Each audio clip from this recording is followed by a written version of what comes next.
Islamabad high court ने तहरीक इंसाफ को एहतजाज की इजाजत न दी। 24 नवंबर के एहतजाज के खिलाफ दरख्वास्त पर इस्लामाबाद हाईकोर्ट ने फैसला जारी कर दिया।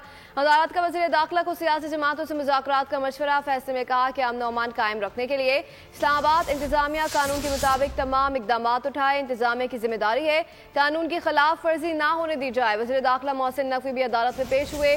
Chief justice Islamabad high court Aamir Farooq ने मिनिस्टर साहब थैंक यू करके मुखातिब किया। वज़ीर दाखिला मोहसिन नकवी ने अदालत को बताया कि 24 नवंबर को बेलारूस का एक वफ्द पाकिस्तान आ रहा है। एहतजाज की तारीखें वो रखी जाती हैं जिस दिन वफ्द आ रहा हो। PTI के 24 नवंबर के एहतजाज के खिलाफ दरखास्त। इस्लामाबाद हाई कोर्ट का एहतजाज के खिलाफ दरखास्त पर फैसला जारी। चीफ जस्टिस आमिर फारूक ने फैसले में लिखा कि अमन अमान कायम रखने के लिए इंतजामिया कानून के मुताबिक इक़दाम उठाए।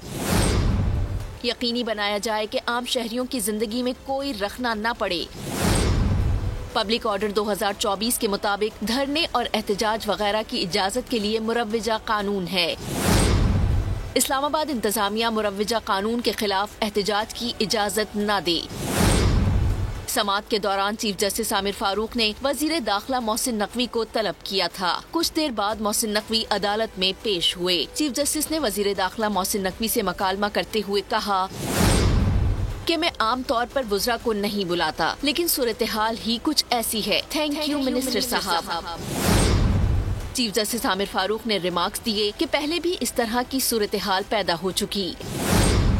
एक सूबे के वजीर आला इस एहतजाज की सरपरस्ती कर रहे हैं। चीफ जस्टिस हाई कोर्ट ने हुकूमत को सियासी जमात से राब्ते का मशवरा दे दिया। वजीर दाखिला मोहसिन नकवी रोस्ट्रम पर आ गए और कहा कि 24 नवंबर को बेलारूस का एक वफ्द पाकिस्तान आ रहा है, लेकिन हर दूसरे दिन हमें इस्लामाबाद में कंटेनर लगाना पड़ते हैं।